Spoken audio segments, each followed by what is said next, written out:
Kemudian beliau juga di Colorado Studies of University of Colorado USA. Kemudian di antropologi Harvard University. Jadi A+ dulu buat beliau, ini sangat luar biasa. Kita kehadiran tamu yang istimewa hari ini. Dan kredit beliau, saya sudah tidak sabar membacakan apa yang beliau tulis. Di 2022 nih beliau tulis buku Pengusaha Kelas Menengah Muslim Kontemporer. Penerbitnya adalah Prenada Media, ini di Jakarta.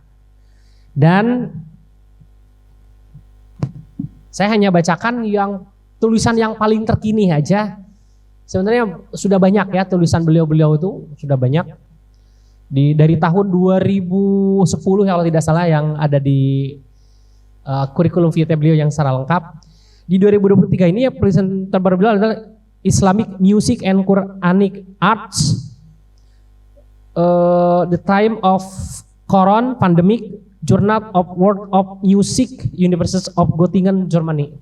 Jadi tulisan beliau diterbitkan di Jerman.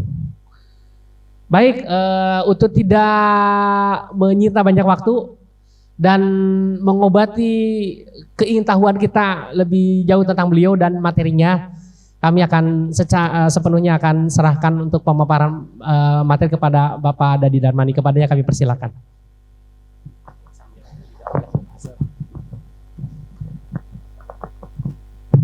Bismillahirrahmanirrahim. Assalamualaikum warahmatullahi wabarakatuh.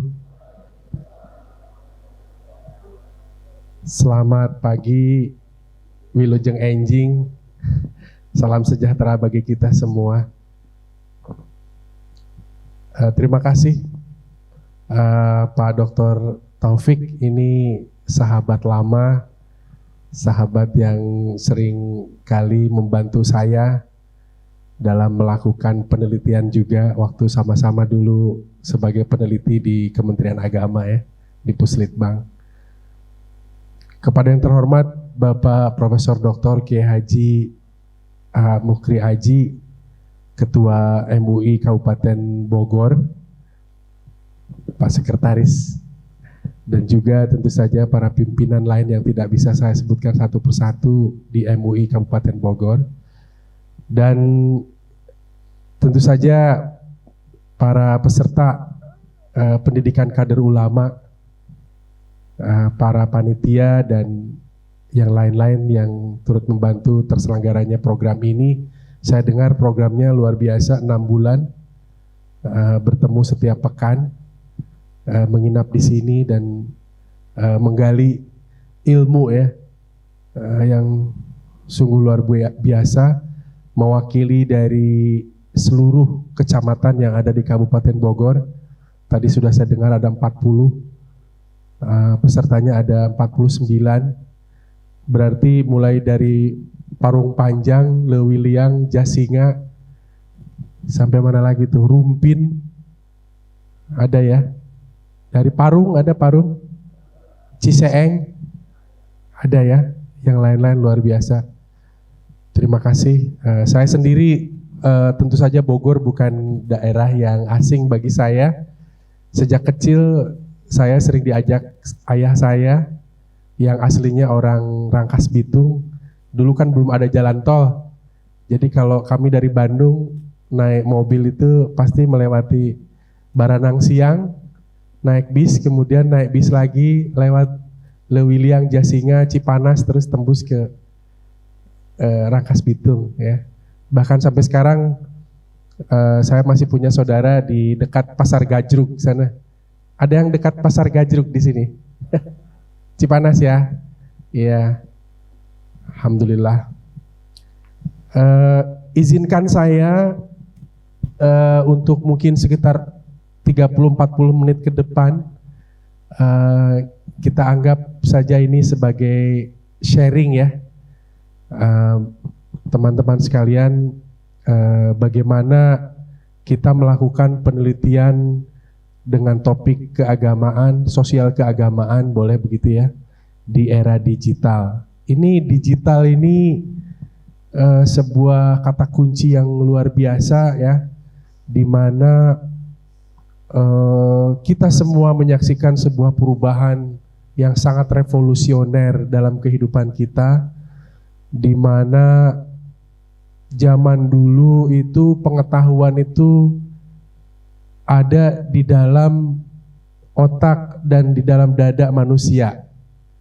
Lalu kemudian muncullah budaya tulis menulis, ya kan? Ilmu dan pengetahuan dituliskan, dicatat, kemudian diterbitkan, dicetak, gitu ya, menjadi buku-buku, kitab-kitab, dan itu bisa banyak sekali jumlahnya. Saya turut menyaksikan kalau lagi musim bahsul masail di pesantren saya dulu di Jombang, di Tebu Ireng. Katanya ada yang dari Tebu Ireng di sini? Ada? Atau saudaranya dari pesantren Jombang? Itu mungkin, dan mungkin saya kira di Bogor atau di Cirebon atau di mana-mana juga di tempat banyak sekali para ulama.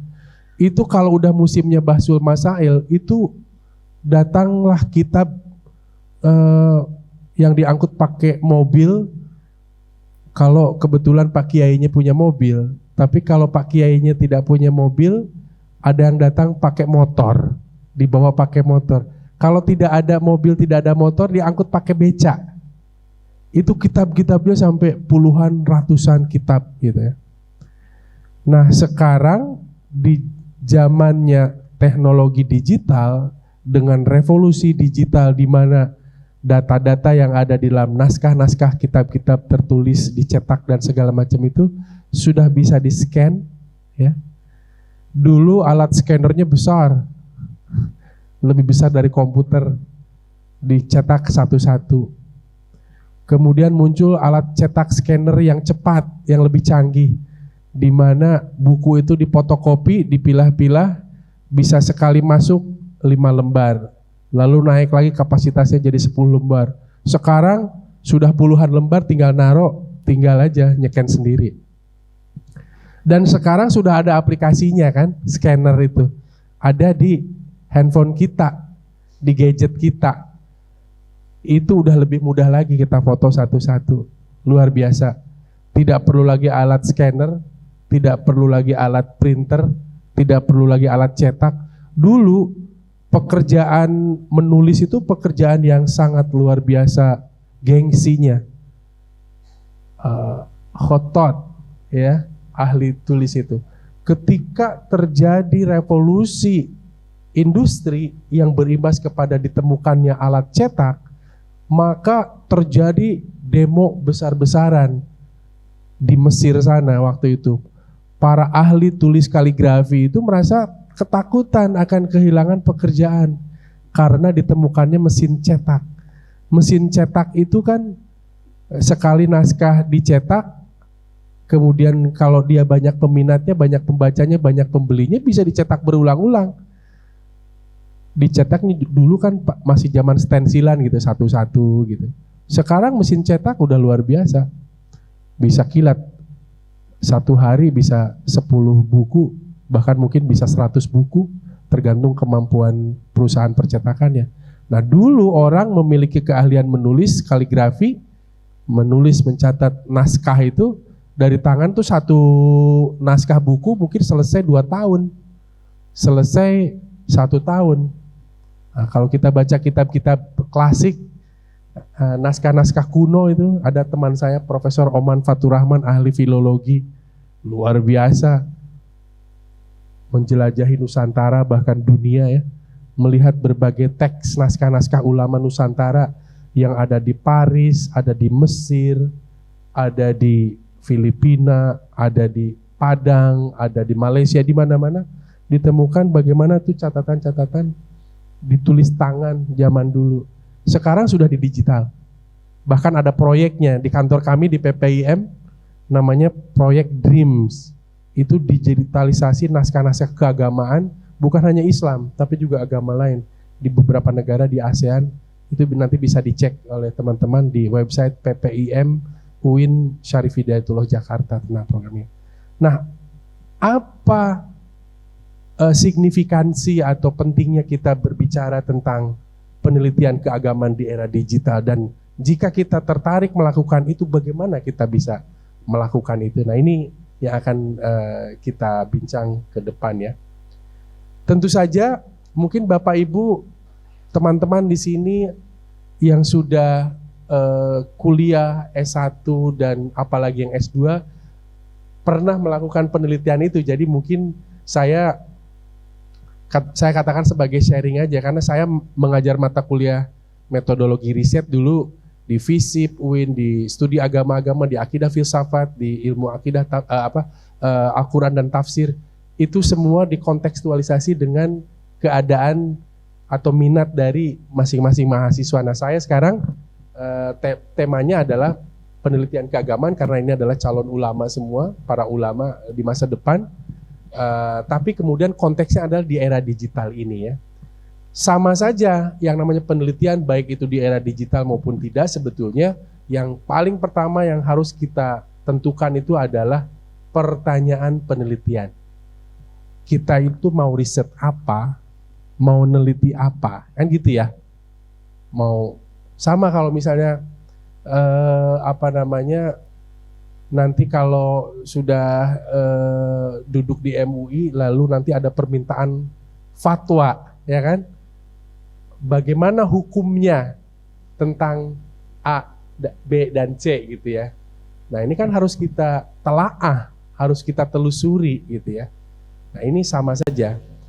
Kalau kita menentukan pertanyaan penelitian, maka kita dituntut untuk membayangkan satu kondisi di mana apa yang akan kita teliti itu sudah ada di benak kita. Jadi bukan dari nol sama sekali sebetulnya. Nah, dari mana bayangan dan imajinasi itu? Ya tentu saja kita dari mendengar orang, membaca, menonton YouTube, atau sekarang ada podcast kita dengar ya, yang sangat bermanfaat dan banyak sekali konten-konten yang bagus. Nah, karena ini konteksnya adalah penelitian keagamaan, saya mengambil satu contoh yang mudah saja. Yang mudah saja, yaitu pertanyaan penelitiannya adalah bagaimana praktik ibadah sholat Jumat di masjid-masjid di Jabodetabek mempengaruhi kehidupan sehari-hari para jamaahnya. Itu contoh yang mudah, ya. Jadi kita ambil pertama lokasi geografisnya Jakarta atau Jabodetabek atau Bogor, kemudian kita ambil topiknya apa? Topiknya adalah sholat Jumat dan bagaimana pengaruhnya bagi para jamaah. Nah, di sini ya, kita langsung kepada itu.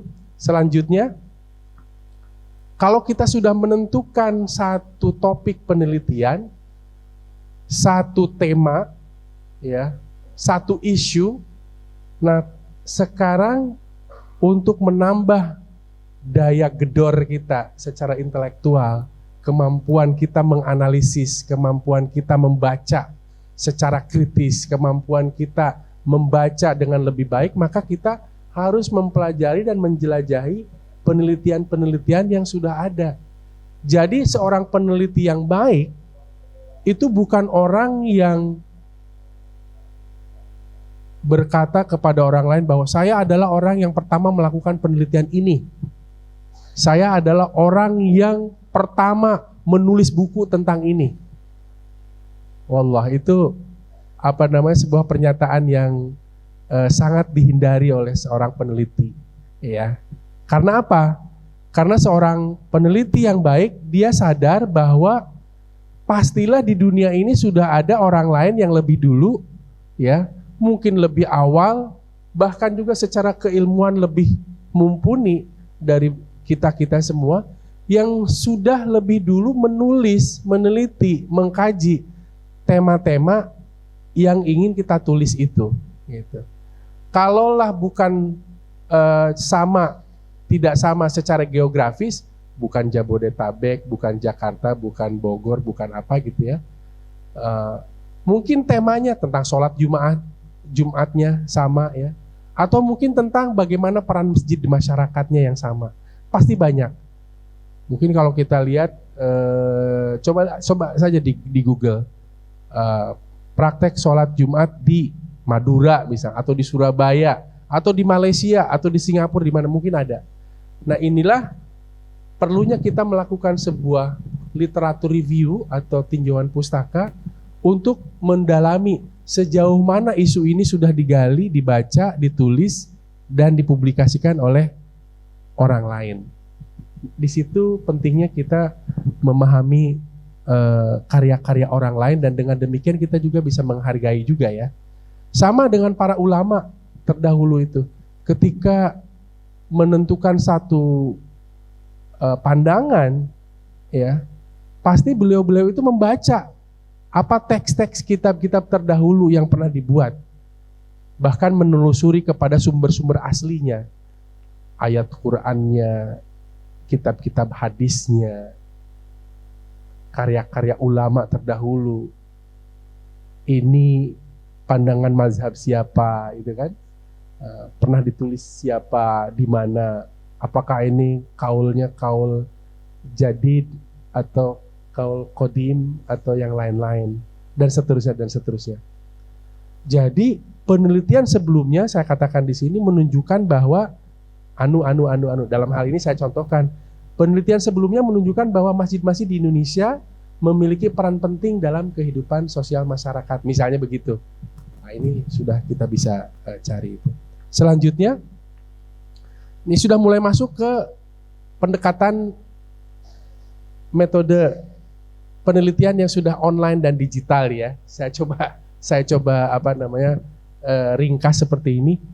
Strategi penelitiannya beda dengan penelitian waktu zaman dulu sebelum ada zaman digital, zaman online ini. Kalau kita pergi ke perpustakaan, kita tanya ke staf di perpustakaan, Bapak Ibu, saya mau meneliti tentang masjid di Jabodetabek gitu. Oh iya, apa yang bisa saya bantu ya? Mungkin saya bisa dicarikan referensi yang ada di perpustakaan ini terkait dengan masjid-masjid di Jabodetabek gitu. Lalu dibukalah katalog gitu kan. Katalog itu dulu, Masya Allah, kalau kita lihat di perpustakaan besar itu ya, katalog itu berjilid-jilid banyak sekali.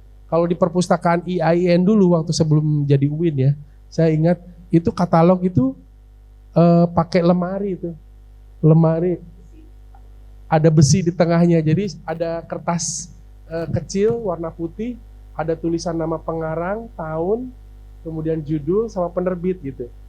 Jadi si kertas putihnya itu ada ketikan itu, ada tulisan itu, kemudian ditojos gitu. Pakai pakai besi panjang, biar apa? Biar kalau kita buka drawernya itu lemarinya, langsung kita bisa begini gitu. Nah sekarang udah nggak zamannya lagi begitu kan, gitu. Si kertas yang ada tulisan yang dibelah oleh besi yang panjang itu, yang ada di dalam lemari itu sudah diolah sedemikian rupa secara digital oleh sebuah mesin pencari digital yang disebut dengan Google ya. Sebentar lagi Google juga mungkin akan ketinggalan zaman karena sudah ada muncul yang namanya AI. Sudah tahu ya apa itu AI? Artificial Intelligence. Ada ChatGPT, ada Aragon AI, ada ini banyak. Hampir tiap menit, tiap jam muncul aplikasi-aplikasi dan program-program baru yang sebetulnya sangat menarik untuk kita ikuti bagaimana dia bisa membantu kita mempercepat proses penelitian seperti yang akan kita lakukan ini. Nah, strategi penelitiannya adalah kita memilih, menentukan, membuat sejumlah kata kunci yang relevan dengan topik-topik penelitian kita. Penelitian kita seperti yang saya contohkan tadi, ibadah Jumat, wilayah geografisnya adalah Jakarta atau Jabodetabek. Kemudian ada tentang pengaruh atau peran kepada kehidupan masyarakat. Kita sebut aja kehidupan sehari-hari jamaah atau peran masjid atau apa aja boleh. Nah itu kita bisa, mesin pencari yang populer, yang paling populer saat ini tentu saja Google ya. Tapi sebelum Google itu ada Yahoo, iya kan? Saya masih menyaksikan Yahoo, dan sampai saya sekarang sebetulnya saya masih menggunakan Yahoo untuk sumber-sumber tertentu. Saya termasuk gemar olahraga, Saya gemar menonton basket NBA, saya nonton basketball di Amerika, kemudian juga nonton olahraga sepak bola tentu saja, sangat populer di Indonesia. Itu saya nontonnya Yahoo Sports. Nah, kita pergi langsung klik Yahoo Sport, itu lengkap tuh. Saya nggak perlu sumber-sumber yang lain untuk sementara itu ya. Tapi kalau kita tidak tahu, nah maka kita harus betul-betul memilih sumber online ini. Karena apa? Karena berbeda dengan ilmu yang diwariskan lewat silsilah keilmuan para ulama, ya, para sesepuh, para ajengan, para kiai, para pangersa di Jawa Barat dan yang lain-lain. Di mana satu kitab aja kita ngaji ba'da subuh selama 3 bulan, 4 bulan baru selesai, ya kan, mulai dari awal sampai akhir.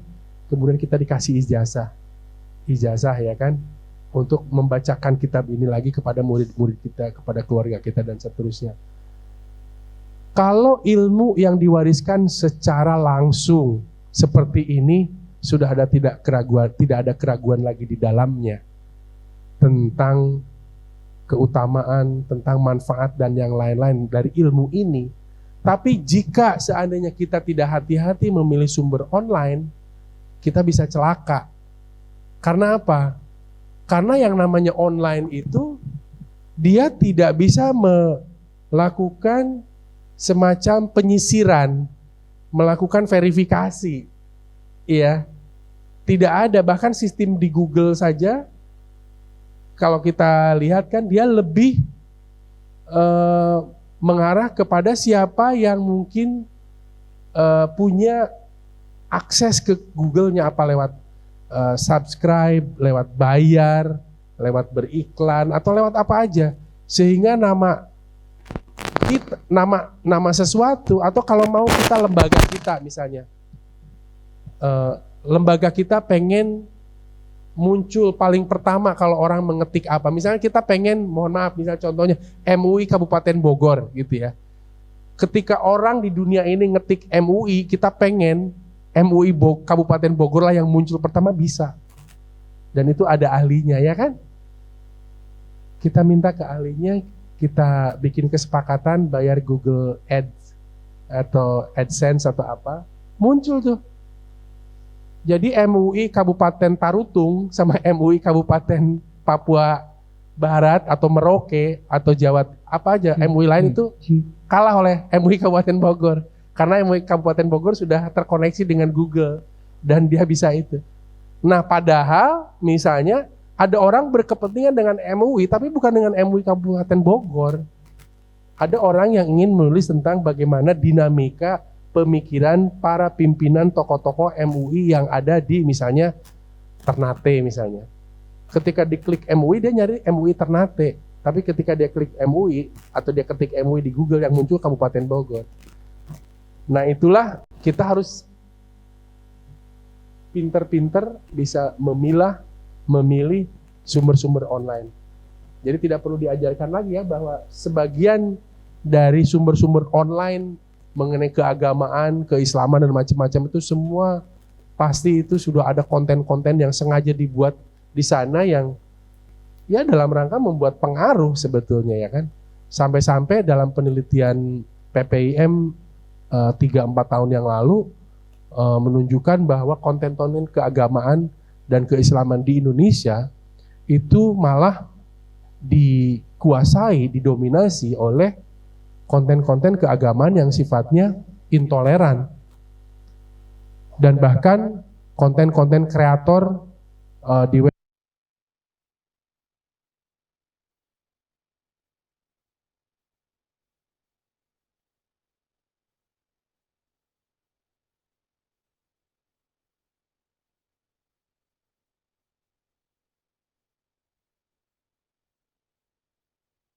dia lewat berbagai website Muhammadiyah dan ormas-ormas lain mulai masuk membuat konten-konten yang bisa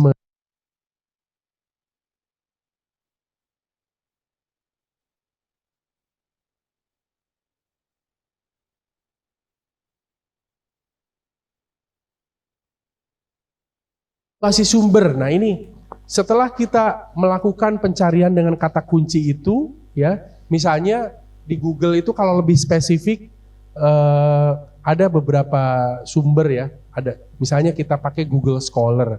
Atau kalau kita ingin tahu lebih spesifik, misalnya kampus-kampus yang ada di Jakarta, UIN Jakarta misalnya. UIN Jakarta itu punya perpustakaan digitalnya, seluruh skripsi, tesis, dan disertasinya itu ada di websitenya. Namanya repository UIN Jakarta. Silakan di Google, silakan diklik. Kalau kita nyari kata kunci Islam Bogor misalnya, itu semua skripsi, tesis, dan disertasi yang terkait dengan tema itu akan keluar. Atau kalau kita cari Google, ini salah satu favorit saya juga, kalau misalnya sedang mencoba memetakan satu isu, saya pengen tahu sejauh mana isu itu dibahas oleh para sarjana, para peneliti, saya langsung ketik di Google Scholar, saya cari misalnya Islam, Bogor gitu. Itu semua penelitian-penelitian yang terpublikasi lewat jurnal, lewat majalah, lewat buku, itu biasanya muncul di sana. Meskipun tidak selalu ya. Kemudian yang juga favorit saya tuh academia.edu. Academia.edu itu juga ada para peneliti, dosen yang publikasinya sudah keluar, itu biasanya ditulis di sana. Saya juga punya web page-nya academia.edu atas nama saya, ada di sana. Google Scholar juga ada, bisa dicek. Kemudian ada lagi satu lagi ResearchGate juga. Dan kalau mengklik ResearchGate atau academia.edu atau bahkan Google Scholar, kita cari penulisnya siapa, misalnya Pak Taufik atau dari Darmadi atau Prof.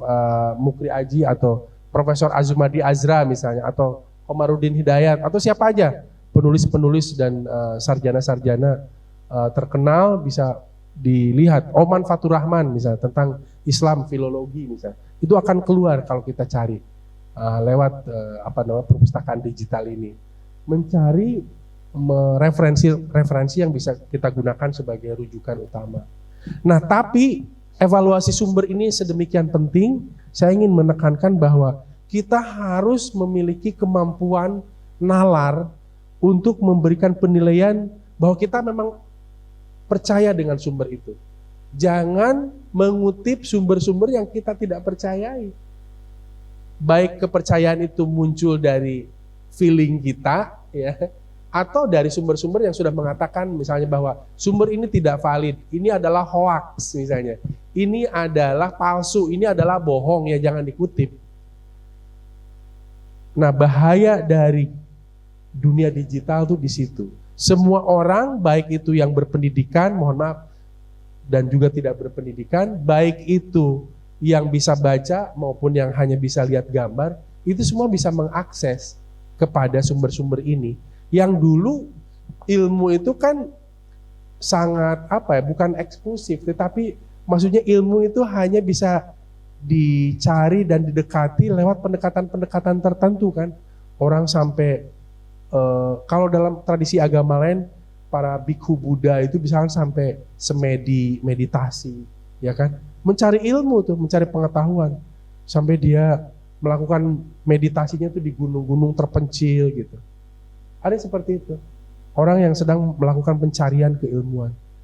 Nah, orang-orang kita juga ulama-ulama terdahulu ada yang pergi ke satu ulama dan lalu pergi ke ulama yang lain lagi, mendapatkan arahan, coba kamu cari ilmu ini di daerah mana. Jadi dulu keliling gitu, santri-santri dulu, para ulama-ulama dulu. Nah sama.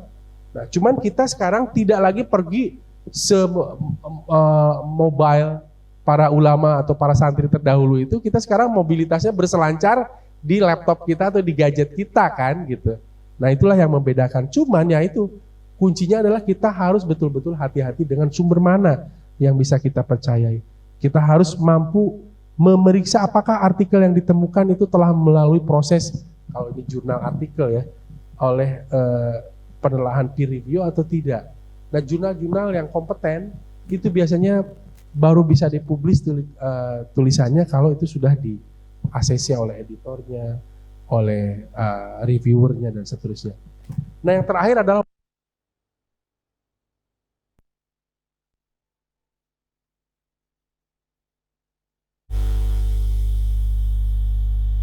pandangan yang muncul dari satu kondisi di mana dia itu tidak selalu bisa menggambarkan atau merepresentasikan kondisi yang sebenarnya. Karena dia tertutupi oleh sesuatu, oleh kepentingan, oleh keinginan, atau oleh hal-hal lain. Di luar kenyataan yang kita lihat itu, ada bias. Ada bias. Jadi kalau kita lihat ada air, kok warnanya hijau, gitu kan. Tapi pada waktu lain warnanya coklat. Padahal kalau kita dekati gini airnya putih aja. Nah bias itu muncul karena mungkin sinar matahari, ultraviolet, atau yang lain-lain. Jadi kebenaran objektif sesuatu bisa terbungkus, bisa terhalangi oleh adanya bias. Nah ini penting juga untuk kita mewaspadai bias, karena biasanya bias ini tergantung bagaimana dia dikemasnya. Bias ini misalnya, oh ini seperti domba padahal singa. Ada ungkapannya apa itu? Singa berbulu domba. Itu tentang bias tuh sebenarnya. Itu singa loh gitu. Tapi kok berbulu domba? Seolah-olah domba padahal singa. Nah itu bias ya. Oke, selanjutnya tentang pengumpulan data. Kalau kita sudah mencoba membuat satu research question, pertanyaan riset, dan kita sudah buat juga kata-kata kunci, lalu kita coba cari di dalam mesin pencari kata kunci tadi itu, lewat Google Scholar, academia.edu, ResearchGate, atau repositori kampus-kampus tadi, maka kita mulai mengumpulkan data-data yang relevan. Mungkin ketika kita ketikan kata masjid Jabodetabek, akan muncul tuh masjid-masjid di Bogor, ya kan? Masjid-masjid yang ada di Bekasi, masjid-masjid yang ada di Jakarta Utara. Ya, wah ini kita kan Jabodetabek, maka masjid-masjid yang ada di Bogor, data-datanya kita ambil, di Bekasi kita ambil, di Tangerang kita ambil. Tiba-tiba, loh ini kok ada masjid Kebumen. Diambil apa enggak? Enggak. Ada lagi masjid Ternate, diambil enggak? Enggak. Bukannya itu enggak sah atau enggak valid, bukan. Ini kita sedang mencoba mengumpulkan data yang relevan. Jadi kita kumpulkan apa yang relevan dengan topik dan tema kita gitu. Dan seterusnya ya.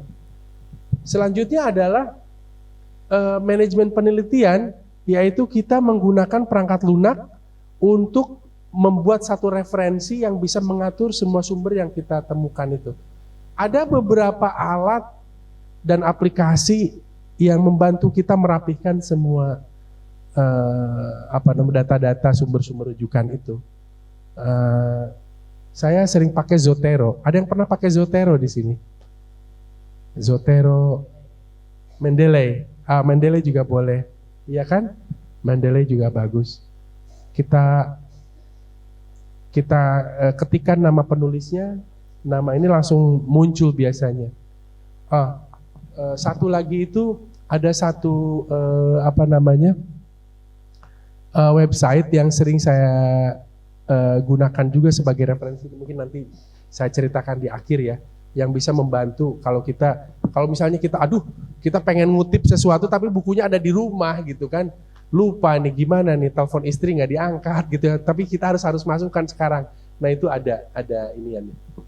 Nah alat-alat ini karena kita penelitiannya secara online dan ini adalah pendekatan digital dalam melakukan penelitian, maka data-data itu selengkap mungkin kita masukkan, kita koordinir secara rapi, dan kita buat se-organize mungkin. Dan itu sangat-sangat bisa dan bisa dilakukan gitu. Selanjutnya, setelah kita mengumpulkan data dan kemudian kita kumpulkan sumber-sumbernya, kemudian mulai kita analisis dan kita coba lakukan sintesis ya. Jadi pertama kita menganalisis itu periksa lagi datanya. Jangan-jangan masjid-masjid yang data-data masjid yang kita kumpulkan tadi itu masih ada daerah-daerah yang bukan di Jabodetabek yang nggak relevan. Ya, tiba-tiba muncul masjid di Indramayu gitu. Oh itu nggak relevan, keluarkan. Tiba-tiba ada data lagi tentang masjid Bandung gitu. Mentang-mentang saya dari Bandung, ada masjid Bandung di situ. Kita keluarkan karena kita nggak mau bahas tentang itu.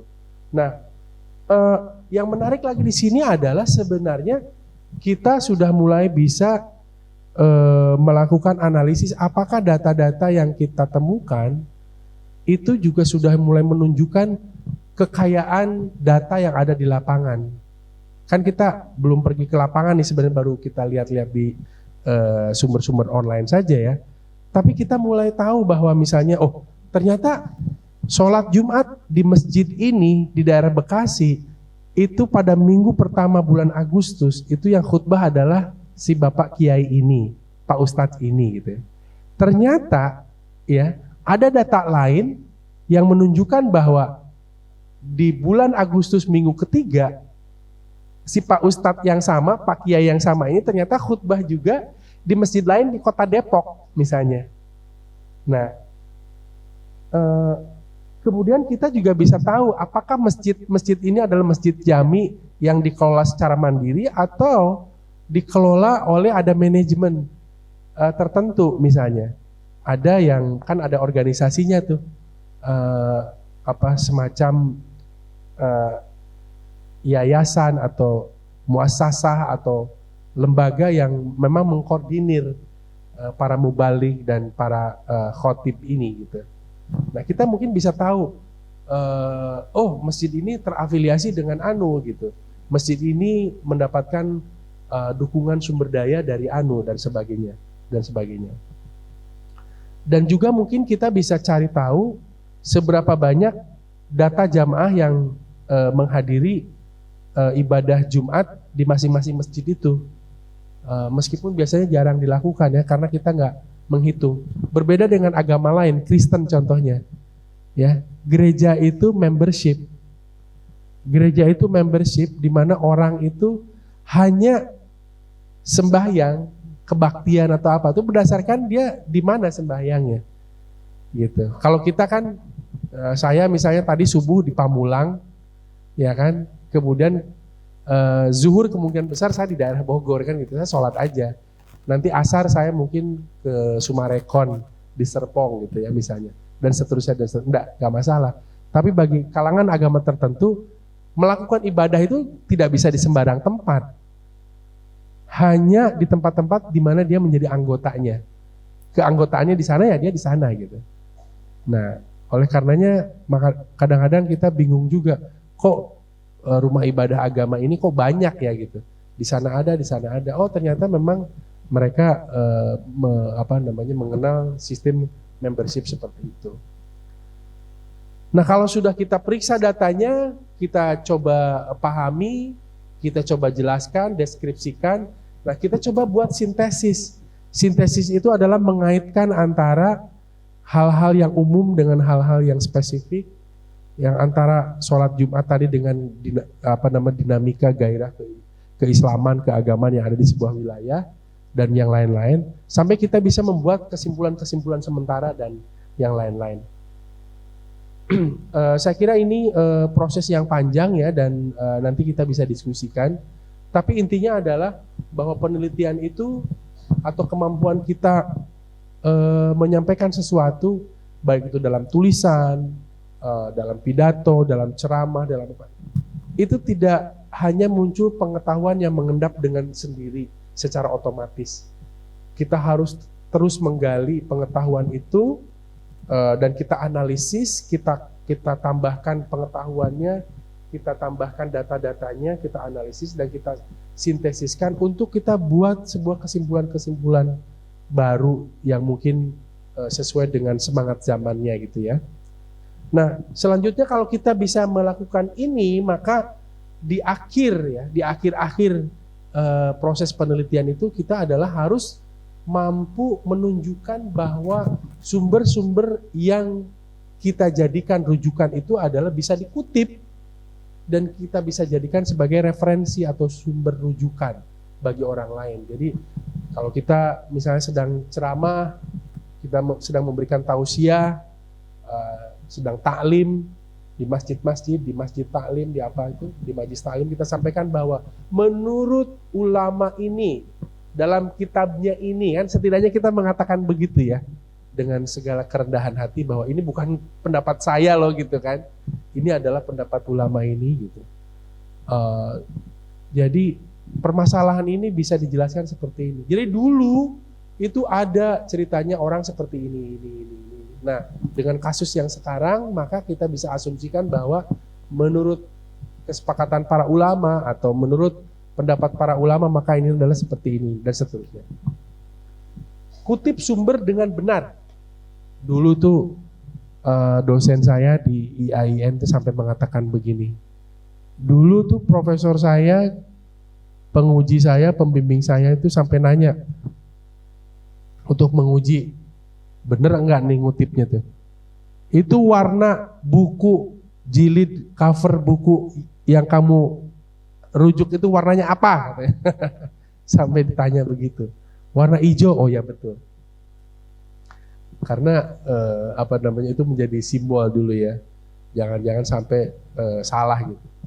Jadi merujuk kepada literatur yang relevan tentang topik yang kita bahas dalam penelitian ya, dan kita buatkan daftar referensinya nanti di akhir. Nah ini langkah-langkah awal ya setidaknya yang bisa kita lakukan, dan kemudian kita bisa kembangkan, baik itu ditulis secara personal, pribadi, satu persatu atau orang per orang, atau bisa juga kita buat sebagai penelitian bersama-sama yang kita publikasi bersama-sama. Selanjutnya ada isu yang lain yang menurut saya penting disampaikan di sini, yaitu next tentang pertimbangan etika. Tentang pertimbangan etika. Jadi meskipun kita tahu bahwa kita bukan bagian dari masyarakat yang sedang kita kaji, mereka adalah berbeda dengan kita gitu ya, mereka atau mungkin juga sama dengan kita. Jadi tetap ada standar etika yang berlaku di dalam dunia penelitian, yaitu kita harus ya kulo nuwun, kita harus silaturahmi, kita harus menjelaskan, kita mendekati orang-orang yang sedang kita teliti ini, para jamaah, pengurus masjid ya, dan yang lain-lain dengan sikap hormat dan memperhatikan privasi mereka selama penelitian. Kita sebisa mungkin jangan mengganggu aktivitas mereka ketika mereka mengadakan kegiatan-kegiatan penting, kecuali diizinkan gitu ya. Bahkan ketika kita ngambil foto, ngambil apa untuk penelitian kita, itu kita harus juga menyampaikan itu, bahwa izin ya Bapak Ibu, saya sedang melakukan penelitian ini gitu, nanti dimaksudkan ini untuk tujuan ilmiah dan akademik. Saya sedang mengikuti program penghadiran ulama di Kabupaten Bogor, di akhir masa studi atau periode kursus atau pendidikan saya harus membuat laporan. Itu bisa dijelaskan seperti itu. Intinya adalah sebagaimana kita ingin kita dihargai dan dihormati privasi kita, maka ketika melakukan penelitian kita juga hendaknya disarankan untuk menghormati privasi orang-orang tersebut. Yang selanjutnya sih menurut saya pilihan ya, kita bisa melakukan dokumentasi itu di mana aja. Yang punya laptop bisa ditaruh di laptop, yang punya handphone bisa ditaruh di handphone, yang punya email di Gmail atau di apa bisa ditaruh di sana, atau sekarang ada dijual juga cloud ya.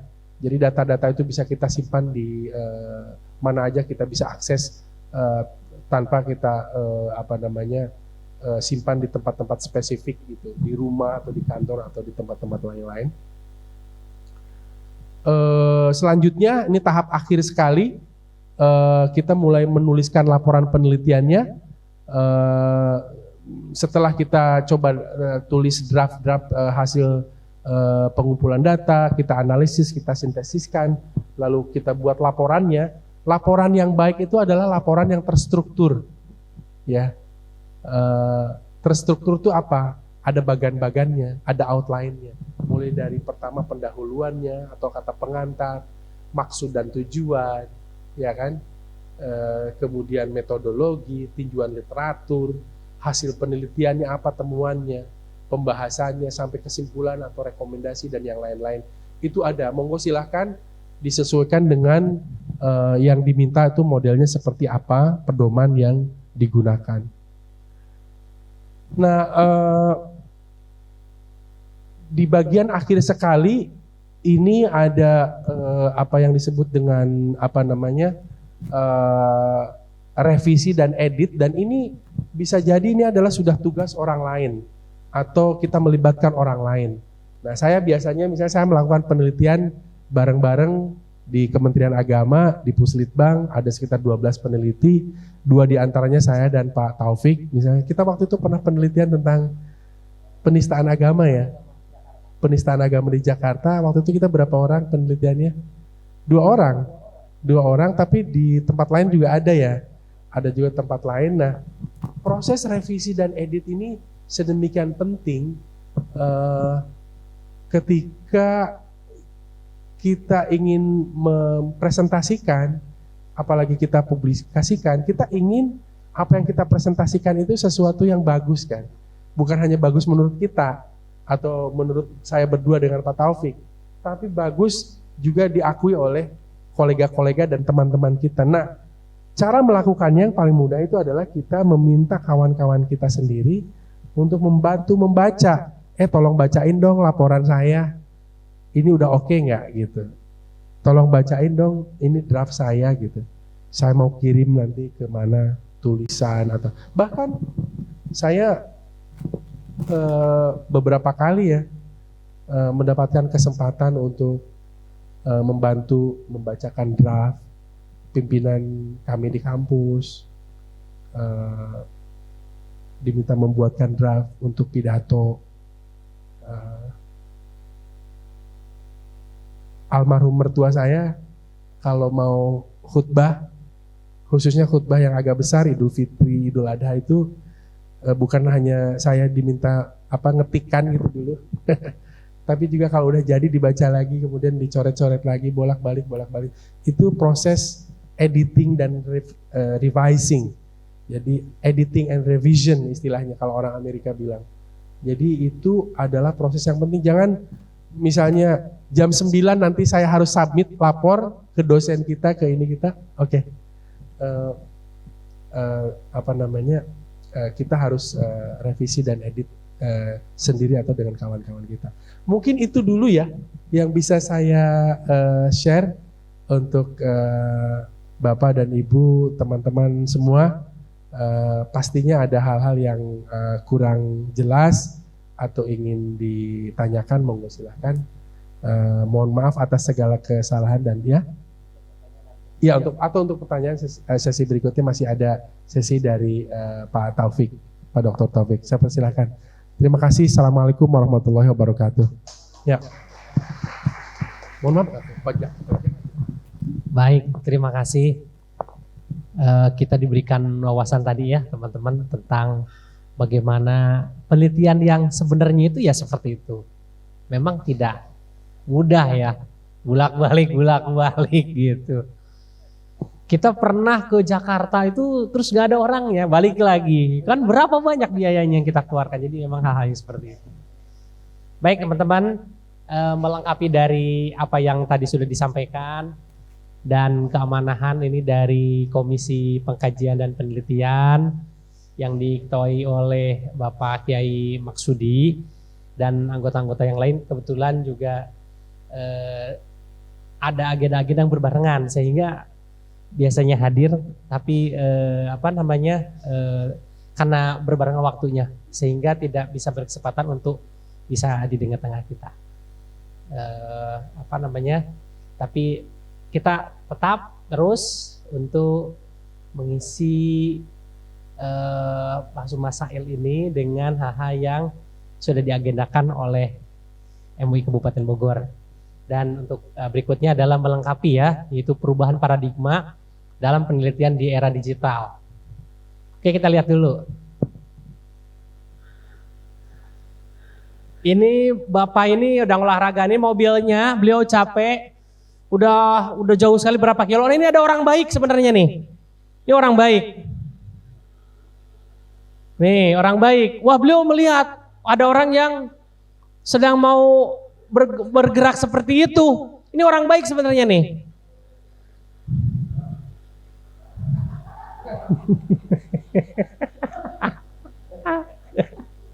Bengong aja. Kok bisa itu mobil saya di sana?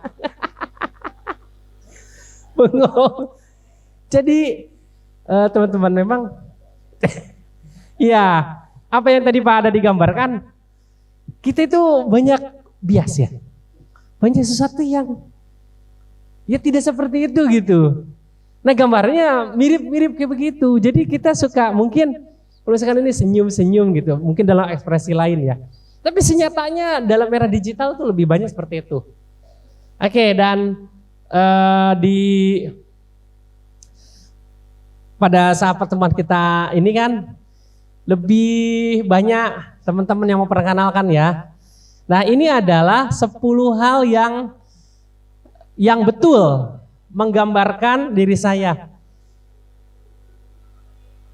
Kang Wowo dikecilinnya gimana di sini? Kecilinnya gimana ya? Ada nggak? Kecilin volume? Ada?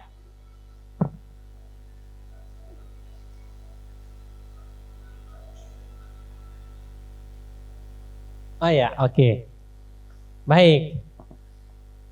Coba izinkan saya sambil ini, Pak Dadi mohon izin. Biar lebih itu.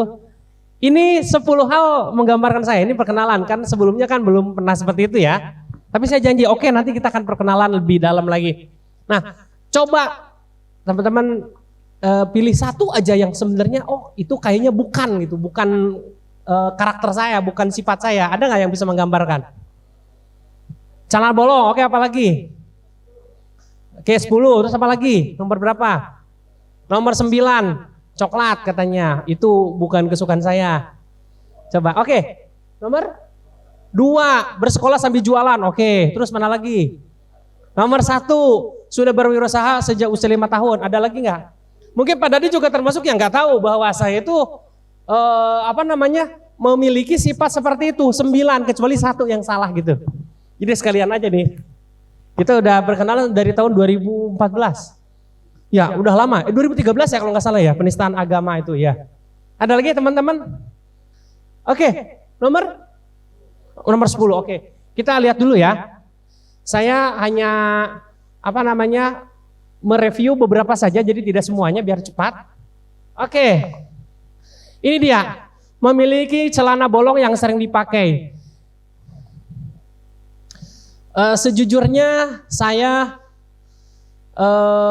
benar punya celana yang bolong yang sering dipakai, benar itu. Jadi kalau yang memilih nomor 3 Anda belum beruntung. Kalau nggak bolong gimana saya makainya? Susah. Jadi saya pakai yang bolong-bolong itu, celana panjang itu. Oke ya? Oke itu ya. Ini menggambarkan bias yang tadi ya. Oke, kemudian nih yang milih nomor 6 siapa tadi? Milih nomor 6. Ada tadi yang milih nomor 6? Ini nih. Cita-citanya punya rumah tipe 21. Katanya itu bukan tipe saya. Enggak, salah. Bener. Saya itu cita-citanya tuh sederhana Pak Dadi. Mengikuti gayanya dari India, Mahatma Gandhi. Sederhana, sama. Cita-citanya punya rumah tipe 21. Ya dunia itu sementara. Tipe 21 itu 2 lantai 1 kolam renang. Jadi akhirat selamanya ya. Sederhana doang, tipe 21. Oke, ini dia. 7. Senin dan Jumat mengurusi umat. Tadi ada yang gak percaya katanya. Sedangkan hari selebihnya ngurus ternak teri. Nah, banyak yang gak percaya, tapi sejujurnya iya, saya lakukan itu. Untuk kesejahteraan keluarga, termasuk Bu Haji gak tahu. Saya ngurus teri kan, ternak teri. Nah, kan? Bener kan? Gak ada yang percaya kan? Tapi sejujurnya saya harus mengatakan, saya juga ngurus ternak teri, bukan hanya ngurus umat. Ngurus umat itu untuk akhirat, ngurus ternak teri itu untuk dunia. Jangan lupakan dunia. Begitu, oke? Dan juga jangan lupakan akhir. Jadi dua-duanya harus seimbang. Jadi benar. Saya ngurus ternak teri, hari selebihnya itu ngantar anak, ngantar istri, gitu.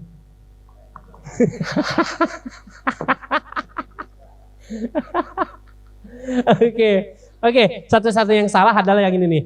Tidak bisa naik pohon kelapa, gitu ya. Itu yang salah ya. Kalau yang lainnya benar, kecuali ini salah.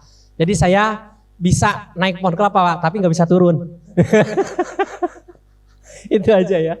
Oke, baik, berikutnya. Nah, ini perkembangan teknologi digital. Tadi dari narasumber pertama sudah disampaikan begitu luar biasanya perkembangan teknologi digital kita. Bagaimana penelitian-penelitian atau naskah-naskah yang zaman dahulu itu sudah didigitalisasi semua. Kita lihat di sini tentang penelitian keagamaan, spiritualitas itu sudah didigitalisasi, gitu ya. Apanya? Yaitu unsur-unsurnya, unsur pengetahuannya, unsur sikapnya, unsur psikomotoriknya. Sebagai sebuah contoh adalah transisi dari analog ke digital dalam hal sumber, metode, dan platform penelitian. Tadi sudah dibahas di narasumber pertama. Dan pada akhirnya semuanya, ya mungkin kita harus menyisakan 1%. Jadi di sini disebutkan 99% itu untuk mengingatkan pada kita betapa terbatasnya kita. Tidak ada yang 100% full, ideal seperti yang kita harapkan. Ada errornya. Ada ternyata. Apa itu? Dalam terbentuknya pola baru dalam penelitian keagamaan. Dengan berkembangnya teknologi digital ini, wah ternyata sudah sangat luar biasa perkembangannya. Dan inilah transformasi paradigma dan metodologi. Saya akan mempersingkat saja. Yang pertama adalah dari tertulis ke digital. Mendapatkan referensi menjadi lebih efisien, lebih banyak, lebih cepat. Dulu kita ingat saya mencari buku sampai ke perpustakaan LIPI, Gatot Subroto, Jakarta Barat. Ada yang pernah nggak ke perpustakaan LIPI? Perpustakaan Nasional. Ada yang tahu di mana lokasinya perpustakaan nasional? Di Jakarta Pusat, dekat Tanah Abang. Kalau dari sini Pasar Senen ke kirinya, itu dia lokasi dari itu ya. Perpustakaan jauh. Sekarang gampang, tinggal handphone aja cari, tek. Wah ini gampang, download langsung. Ini dia. Yang kedua adalah metode analog ke digital. Analisisnya dulu kita, analisis konteks, analisis wacana. Kalau sekarang, tema ini kelompokan, jadinya seperti apa? Sekarang sudah muncul, ini dia, analisis seksnya otomatis. Tema apa? Tak. Masukkan, keluar hasilnya. Nah sekarang pertanyaannya, kita udah tahu belum? Nah itu, kalau belum berarti ini tantangan berat bagi kita. Kenapa? Karena transformasi paradigma dan metodologinya itu benar-benar apa yang Thomas Kuhn bilang, shifting paradigm, memunculkan ilmu-ilmu baru. Ada perubahan-perubahan yang membentuk struktur-struktur baru yang harusnya kita pelajari. Ini adalah momentum di akhir zaman. Momentum ya teman-teman. Kita sangat luar biasa. Nah tapi tantangan itu tadi. Muncul juga fenomena kaum rebahan. Sebenarnya dengan kemudahan kita, tapi itu semakin leisure. Semakin malas kita untuk itu. Mungkin adalah fenomena-fenomena yang kita akan bahas apa yang terjadi implikasinya. Nanti kita akan lihat. Kemudian juga perspektifnya dari satu perspektif ke multi perspektif. Banyak sekarang analisisnya, sudut pandang yang kita gunakan dan sebagainya.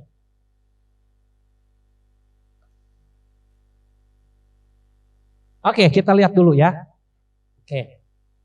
Ini pagi atau sore? Kamu mau izin ini musiknya tadi yang mana teh? Ini ya, yang ini ya?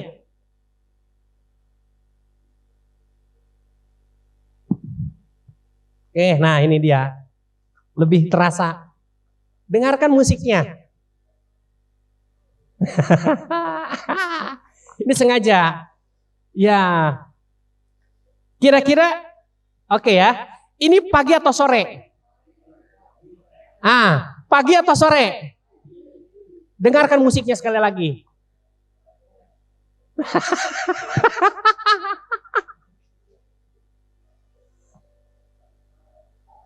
Pagi, sore, ada yang pagi, ada yang sore. Oke, kita analisis.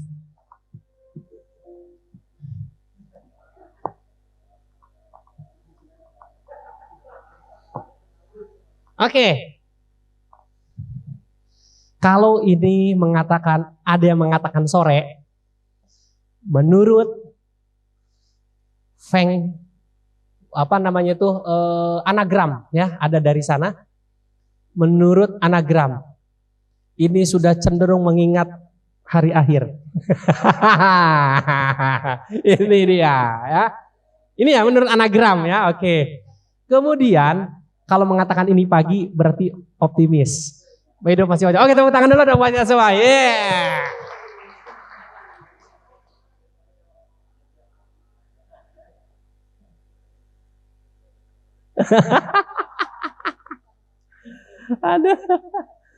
Aduh. Oke, kita lihat ada 3 hambatan penelitian keagamaan di era digital ini.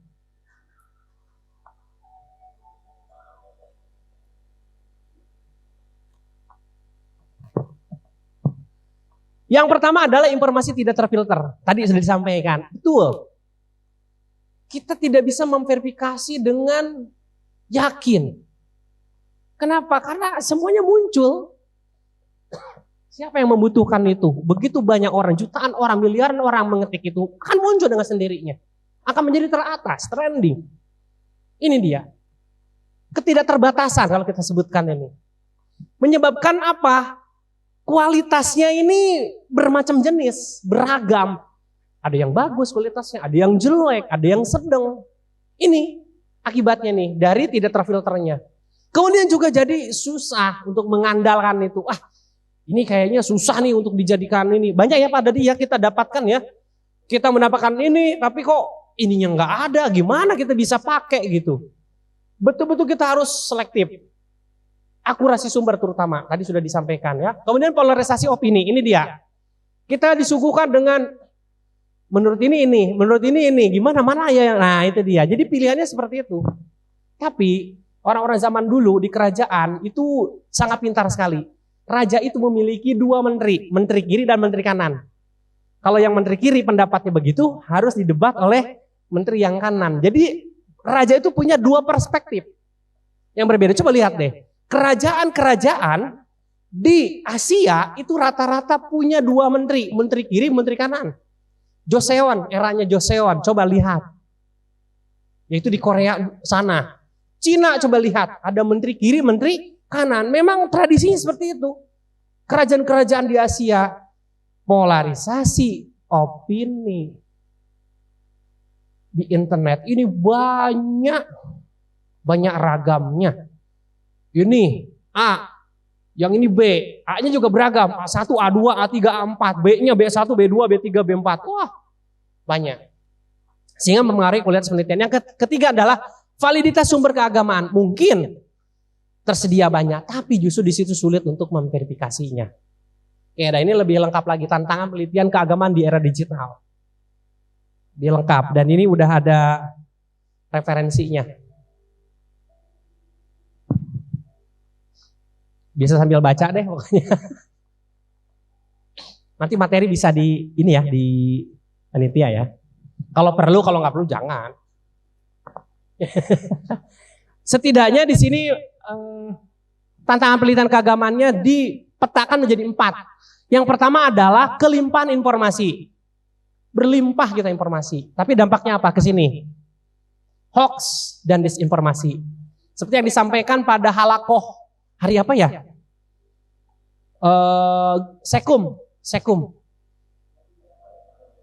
Ya, malam kan ya waktu kemarin ya. Nah itu dia. Itu tentang apa coba? Tentang post-truth. Hubungannya dengan hoax dan disinformasi. Kemudian juga kontroversi dan kekacauan. Banyak ini. Lia Oakland yang terbaru menyebabkan kekacauan, benar nggak? Akibat apa? Ya akibat itu es krim. Coba bayangkan, hanya gara-gara es krim kacau ini dunia, geger se-Indonesia. Gara-gara es krim doang, iya kan? Nah ini dia. Jadi seperti itu, kontroversi lah gitu ya. Dulu mungkin ada tokoh-tokoh yang pengen kontroversi. Oh sekarang lebih banyak lagi yang kontroversi. Luar biasa. Ada binatang-binatang diikat. Jadi kontroversi juga. Padahal binatang biasa diikat ya. Cuman ikatannya pakai ikatan yang tidak biasa. Kontroversi itu. Gitu.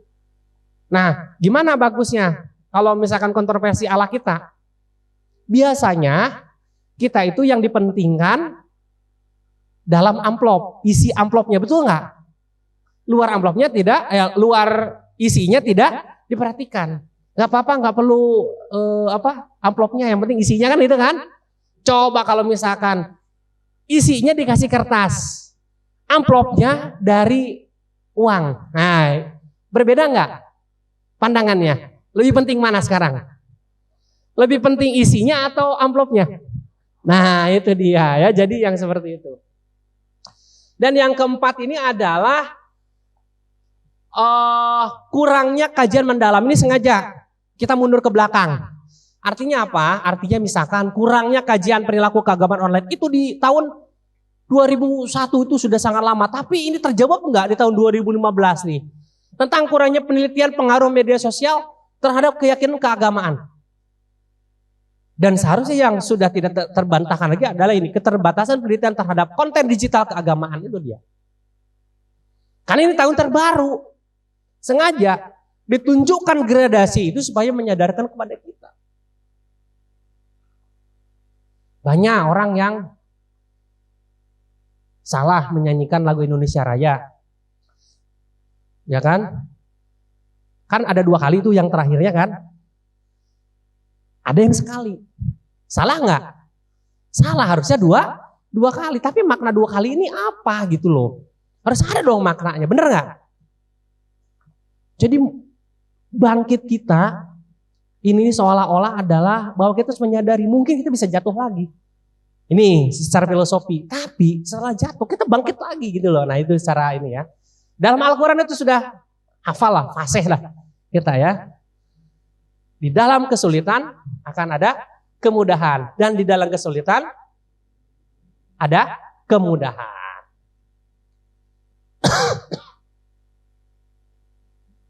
Oke. Ini gampang nih. Coba kita ini dulu ya. Tes.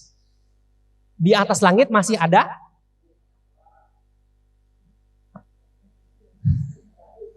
Ada yang langit, ada yang awan.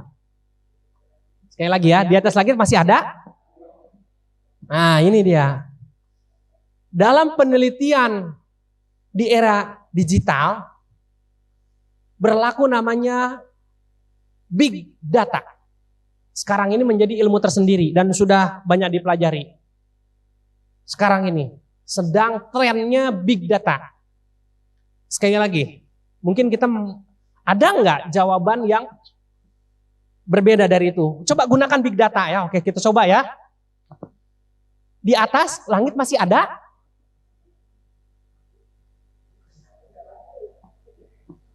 Masih ada? Nah, itu dia. Nah, itu.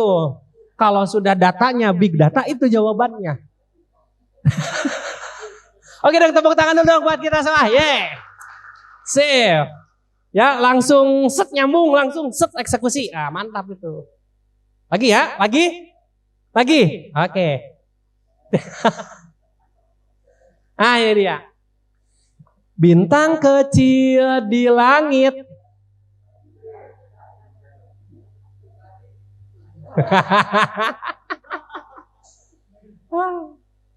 Bintang kecil di langit yang enggak di lagu apa? Bintang kecil di langit yang saya udah perjalanan dari dulu ke Aceh, ke Papua, ke Maluku pada ini. Kalimantan, Sulawesi, mulai dari utara sampai ke selatan. Dari barat Gorontalo. Belum pernah saya perjalanan malam saya lihat bintang kecil di situnya di langit yang biru hitam semuanya. Bener nggak? Coba nanti kalau malam-malam lihat ada bintang kelap-kelip. Langitnya warna apa? Warna hitam, nggak ada warna biru. Oke, jadi dalam hal ini adalah ini menggambarkan bahwa kita kritis. Oke, nggak masalah gitu ya. Oke itu, tapi kita harus tahu bahwa di balik itu tuh sebenarnya ada gradasi yang lebih baik lagi dalam sisi pemahaman kita gitu loh. Ini hal kecil yang bisa kita temukan. Hal kecil. Termasuk kepribadian. Kenapa misalkan si Kabayan itu pakai pecinya gini? Nah, iya kan bener nggak? Coba di film-film kan gini Kabayan. Ya pada dia. Nah ini juga sama. Tapi kita nggak akan bahas itu. Ini bisa 2 jam. Oke, ikutnya ya. Aduh, waktu terbatas nih. Nah, ini dia implikasi positif.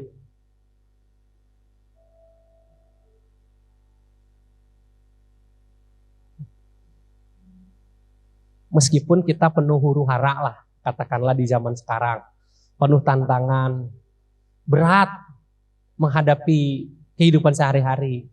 Ini harus kita akui nih. Tapi kita harus optimis. Jangan pesimis. Bukanlah mereka yang beriman yang pesimis. Ada dalam hadisnya, benar?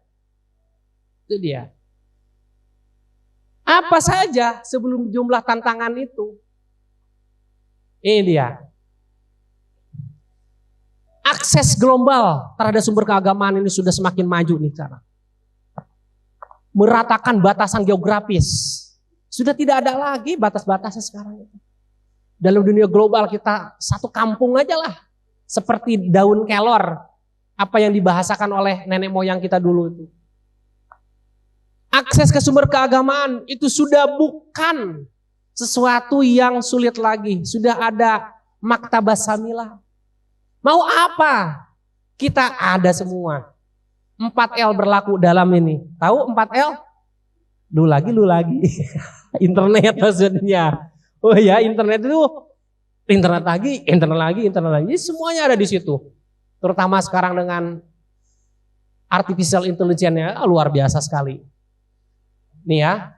Tapi ya sekarang masih ya sekitar 35%-an lah penggunaannya ya. Dan akan terus memuncak sampai dengan akhir zaman. Itu semuanya nanti ya semuanya artifisial lah gitu ya. Dan sudah mulai dirasakan sekarang. Kita lihat kemampuan mempelajari perspektif multikultural juga nih.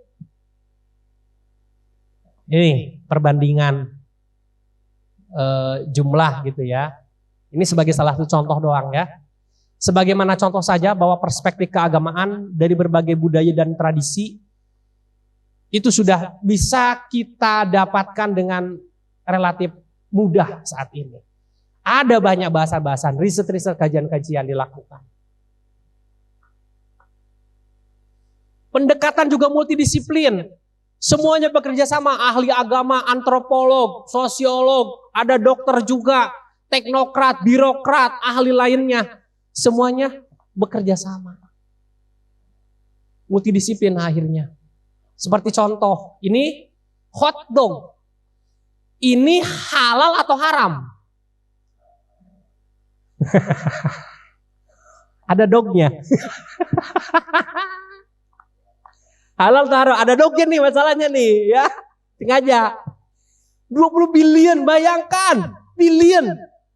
Tahun berapa tuh? Ada di situ tuh. Di sini ya. Tahun berapa? Sumbernya ada tuh. Sekarang udah mungkin meningkat. 20 billion. Miliar. Bayangkan itu. Tapi tantangan kita adalah bukan hanya sebatas, oh ya oke lah, angka-angka. Bukan hanya sebatas itu, coba. Tapi lihat ini. Halal. Oke halal. Ada nggak sertifikatnya kan gitu. Makanya sekarang ada namanya Bu Haji. Nah ini nih beliau nih salah satunya. Beliau adalah pendamping. Bu Haji Nunung ini pendamping halal. Produk halal beliau ini. Ini. Ya. Tepuk tangan dulu dong. Dan karena pendamping halal, beliau sudah dihalalkan ini sama suaminya. Sudah dihalalkan. Ya, tentunya intinya teman-teman bahwa metode penelitian itu sudah lebih maju lah. Sudah lebih banyak ya. Jadi hal-hal yang mungkin yang tidak terpikirkan dulu sekarang sudah lebih presisi lagi dan sebagainya. Baik, sesuai dengan waktu ya. Kita sudah menghabiskan 2 jam, hampir 2 jam, dan kita akan buka sesi pertanyaan. Kalau ada ditanyakan silahkan, mangga. Ini sengaja kita pakai analisis pesto pada dia yang ini ya, sehingga kalau misalkan nanti terkait nanti dengan yang namanya penelitian-penelitian keagamaan dari ranah apapun di sini, mangga silakan. Apalagi pada di ini konsentrasi dan keahliannya ini dalam teknologi dan politiknya ini kuat sekali ya. Jadi boleh nanti ditanyakan. Baik, silahkan kalau ada yang ditanyakan. Ya, mangga. 1, 2 ya, oke. 2 dulu ya, oke 2 dulu ya, oke 2 dulu. Oke. Kita batasi 2. Oke. Dan teman-teman, nomor telepon jangan lupa dicatat ya, udah ya. Oke udah ya, yang tadi ya, yang Pak Dadi udah ya, nomor saya kan udah ada kan. Nah, di luar yang 2 ini, kalau ada yang pertanyaan langsung diajukan aja nggak apa-apa. Karena kita sampai jam 11 karena beliau juga masih ada keperluan sehingga kita membatasi ya. Nggak apa-apa, nanti silakan aja dipertanyakannya. Oh ya, nomor telepon saya 0817. Kalau ada yang ditanyakan boleh ya. Terbuka. Sudah 0817 9030 431. Nah itu ya, sederhana. Itu nomor masih zaman dulu. Masih yang zaman dulu. Ya, mangga silahkan. Pakai ini ke depan boleh? Boleh ke depan. Ya.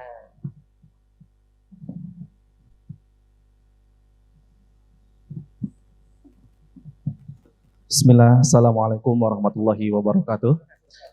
Nama saya Wahyu Heriawan dari MUI Ciampea, Pak. Ciampea ini dekat dengan kampus IPB Darmaga. Langsung saja ke pertanyaan mengenai penelitian keagamaan di era digital. Ini ramai sekali ya, beberapa isu terkait dengan masalah BRIN, Pak. BRIN ini kan sekarang posisi pemimpinnya ini adalah penasehat dari salah satu partai terbesar yang sekarang berkuasa. Siapa itu? Ibu Mega, yaitu Megawati Soekarno Putri yang sekarang memegang BRIN. Seperti itu, ya.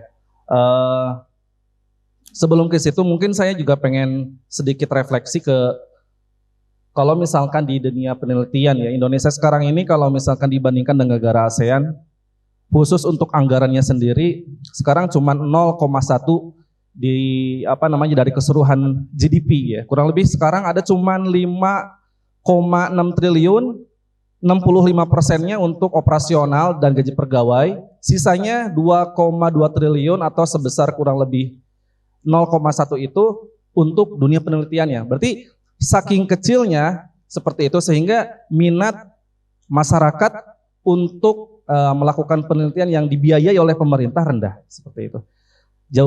Sangat jauh berbeda. Misalkan gak usah ke Amerika lah ya, Malaysia aja dulu seperti itu. Biaya penelitiannya 10 kali lipat dibandingkan kita. Luar biasa seperti itu. Pertanyaannya langsung aja terhadap tentang BRIN itu, Pak. Karena sekarang BRIN itu ramai dibangun sama Pak Jokowi kalau nggak salah pada tahun 2019 ke akhir 2020 dan sekarang dipegang sama Ibu Mega. Pertanyaan saya adalah bila memang apakah ada muatan politik, Pak? Muatan politik mungkin sudah tersebar sekali berita-berita bahwa Islam ini sebagai agama yang Islamofobia lah. Ada anti jihad dan segala macam sehingga mungkin dengan diplotkannya beliau sebagai pemimpin BRIN, apakah bisa menghambat penelitian-penelitian keagamaan khususnya seperti itu untuk umat muslim. Kemudian yang kedua adalah tentang plagiarisme, Pak. Walaupun misalkan sekarang di apa namanya di dunia akademis sudah ada platform Turnitin dan segala macam, dan juga prosentase apa namanya copy paste-nya mungkin antara 30 sampai 40% dari keseluruhan artikel yang kita buat. Pertanyaan saya Pak, bagaimana cara apa namanya membuat masyarakat kita, khususnya mungkin teman-teman termasuk saya sendiri, ini plagiarisme ini bisa kita tekan gitu. Terima kasih Pak. Baik, terima kasih. Satu lagi nanya silahkan ke depan.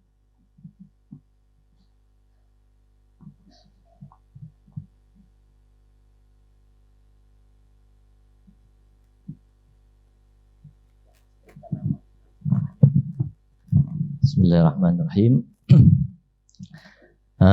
Terima kasih atas waktunya. Nama saya Muhammad Burda dari MUI Rancabungur. Burda, Rancabungur, MUI Rancabungur. Pertanyaan saya yang pertama adalah langsung kepada pertanyaan, apakah ada Maktabah Syamilah tapi yang versi, maksudnya itu yang kalau Maktabah Syamilah itu kan Arab, tapi yang Indonesia, karena saya sering kadang ke Perpus UIN, juga ke Perpusnas yang di dekat Monas, itu apa itu namanya buku-buku, kadang juga ada beberapa yang tidak bisa dipinjam, hanya bisa baca di tempat, yang itu biasanya di lantai 5 kalau nggak salah. Nah, apakah ada Maktabah Syamilah tapi yang memuat buku-buku yang berbahasa non-Arab gitu maksudnya? Kalau seandainya tidak ada, kenapa gitu? Karena kalau kita lihat juga di Google, pasti itu hanya apa itu sinopsis dan potongan-potongan aja. Ya, kalau ada apa nama aplikasinya, kalau tidak ada, kenapa kok Maktabah Syamilah ada tapi yang non-Arab nggak ada? Itu yang pertama. Yang kedua, saya pernah pengalaman ini terkait penelitian. Ini terkait tadi tentang etika. Jadi saya pernah melakukan penelitian di salah satu lembaga pendidikan yang lumayan terkenal lah, tapi mungkin tidak saya sebut di sini. Nah, jadi di sana sebelum kita melakukan penelitian, kita itu kan melihat dari YouTube, bagaimana seorang tokoh ini mendakwahkan tentang programnya. Tapi ketika kita melakukan penelitian, antara yang diomongi dengan hasil penelitian itu tidak sesuai. Nah, jadi jauh tuh antara capaiannya segini tapi hasilnya segini. Nah, ketika saya sudah selesai penelitian, ingin pamit, dari yayasan itu bicara begini, yang sekiranya nggak perlu untuk dipublikasi, jangan dipublikasi. Ya, itu. Jadi itu dilema tersendiri bagi kita. Itu kan biasanya nanti ada di laporan. Apakah itu bagian etika ketika kita ingin jujur menyampaikan hasil dari penelitian kita? Cuman ada titipan dari yayasan bahwa yang sekiranya mungkin tidak sesuai dengan yang diprogramkan atau yang disampaikan, kalau bisa ditutup-tutupin. Nah, itu gimana? Terus yang ketiga ini sebenarnya pertanyaan titipan. Jadi apakah ada wadah yang mewadahi para peneliti muda gitu? Ini yang ketiga, pertanyaan titipan. Mungkin itu yang bisa ditanyakan, 3 pertanyaan. Terima kasih. Mohon maaf sebelumnya. Terima kasih. Totalnya ada 3 pertanyaan karena yang terakhir ada pertanyaan titipan ya. Dan kalau dijumlahkan pertanyaan sebenarnya 5 orang sebenarnya karena ada 5 pertanyaan. Maka yang pertama Pak Dadi. Baik, terima kasih atas pertanyaannya. Saya kira cukup banyak dan sangat kritis ya. Saya senang. Terima kasih. Namun mungkin saya juga mohon maaf kalau tidak bisa menjawab dengan lebih lengkap ya. Pertama terkait BRIN ya. Saya kira mungkin tidak perlu dibahas di sini lebih detail ya. Bapak Ibu, teman-teman semua juga bisa membaca berbagai laporan di berbagai media mengenai fenomena BRIN ini. Dan yang saya tahu di BRIN ini juga karena memang masih relatif baru ya.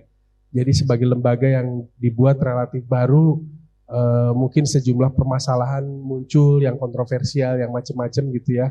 Tapi sejatinya BRIN ini dibuat untuk tujuan-tujuan yang sungguhnya sangat bagus ya, di mana dari hulu ke hilir itu coba di satu padukan gitu ya.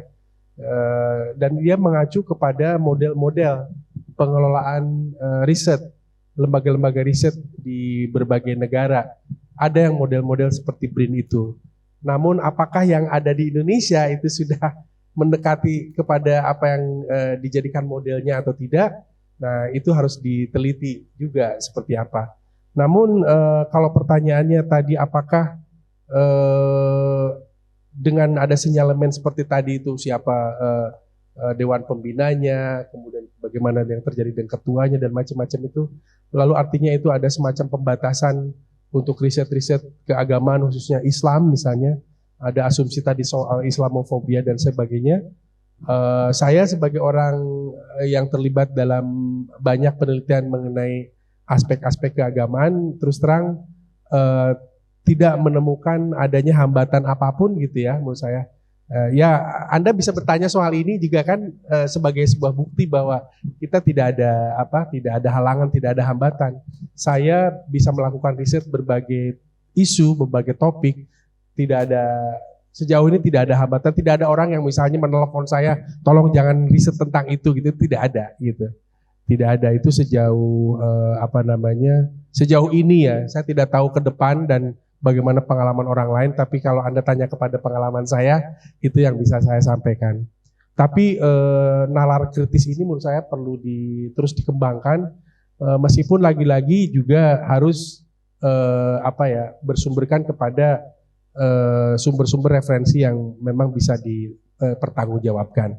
Yang kedua soal plagiarisme, terima kasih ini pasti sudah mengetahui ada banyak sekali permasalahan yang muncul di dunia pendidikan kita ya. Ya saya sendiri dosen sudah lebih dari 25 tahun. Makin kesini itu terus terang aja saya merasakan kualitas pendidikan kita itu saya tidak berani mengatakan menurun ya karena saya belum melakukan penelitian khusus tentang itu. Tapi memang beda auranya, beda pendekatannya mungkin. Dan menurut saya mungkin ini juga salah satu efek dari perubahan revolusi literasi kita ya, dari yang tadinya lisan ke tulis kemudian sekarang digital, itu pasti kan ada dampaknya gitu. Dan satu yang ingin saya ceritakan bahwa sekarang ini apa yang saya lakukan, saya tidak berani mengatakan ini adalah upaya yang sudah diaplikasikan seluruh prodi, fakultas atau bahkan universitas, tapi untuk mata kuliah saya sudah berhenti membuat tugas akhir di kelas untuk mahasiswa menulis paper. Berhenti saya, udah hampir 3 tahun ini, sejak pandemi lah. Ya karena itu tadi lebih capek saya, udah harus baca tulisannya, habis itu harus cross check juga kan, ini copy paste atau bagaimana gitu, dan seterusnya. Jadi sekarang saya berhenti membuat itu dengan pengertian membebaskan mahasiswa untuk membuat tugas akhir itu yang saya sebut sebagai konten kreator gitu. Jadi saya tantang teman-teman itu, misalnya semester kemarin saya mengajar mata kuliah namanya agama dan isu-isu kontemporer. Lalu itu ada sekitar 14 topik gitu di luar UTS dan UAS ya. Saya wajibkan mereka membuat konten dari konten yang saya sudah tetapkan, ada 3 atau ada 4 konten gitu, topik sesi gitu. Dan mereka silahkan buat. Ada yang saya minta mereka buat podcast, rekaman podcast 5-7 menit, ada video di YouTube, ada tulisan-tulisan yang bisa di-share di IG, di Twitter, di Facebook, di macam-macam. Karena ke depan ini tantangan orang itu bukan lagi bagaimana pintar pidato atau pintar nulis, tapi yang sedang dicari juga adalah konten kreator kan sekarang. MUI perlu sekali orang yang ahli dalam medsos, dan yang bisa mendesain bagus, ya kan, bikin Canva itu yang bagus kontennya, PowerPoint untuk Pak Kiai presentasi di mana. Tapi juga ada yang bisa membuat tulisan-tulisan dari buku, dari artikel, lalu diintisarikan, lalu dijadikan pointer-pointer yang bagus untuk dibuat konten digital gitu.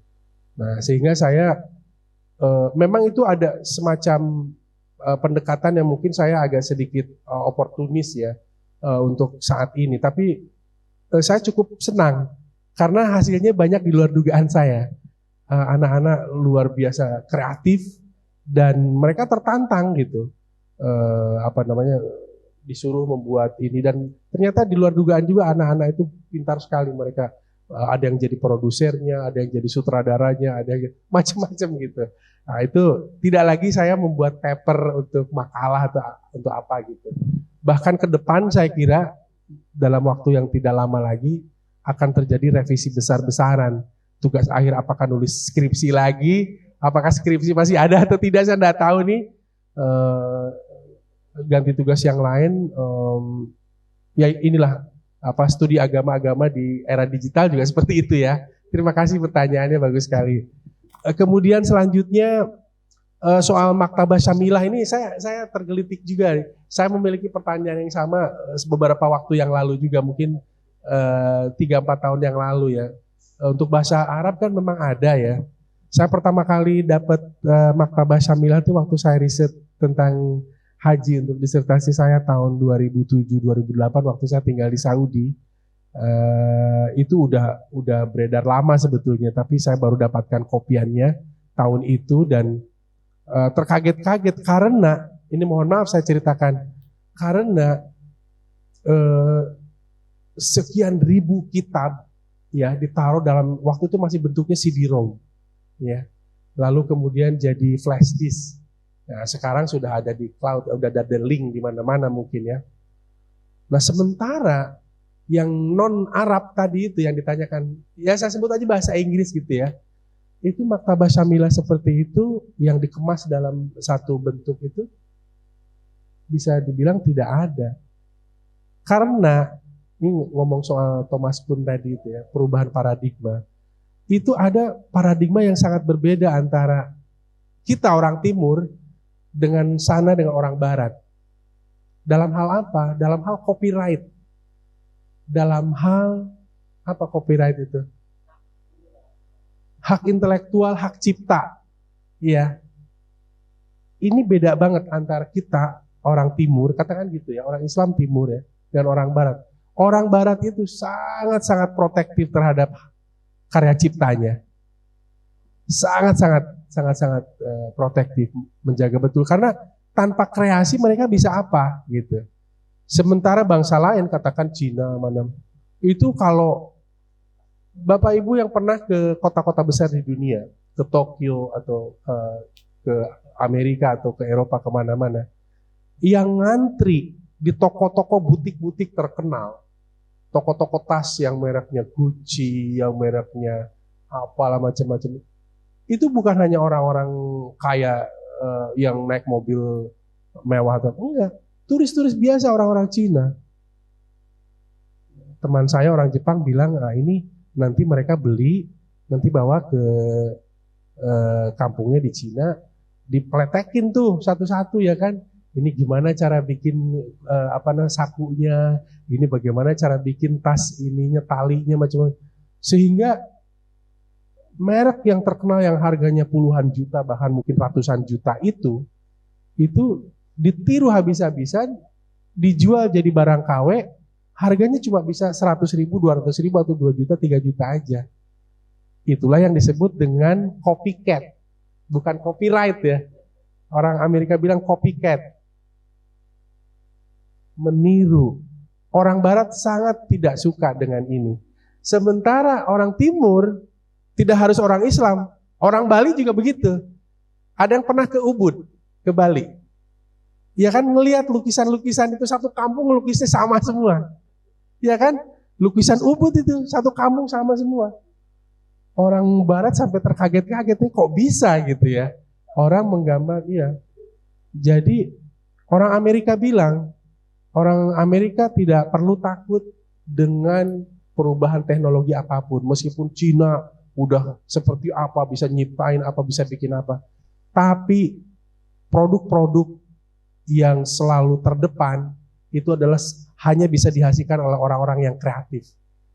Contohnya mohon maaf nih, kalau menyebut produk misalnya Apple, ya dibuatnya di Cina.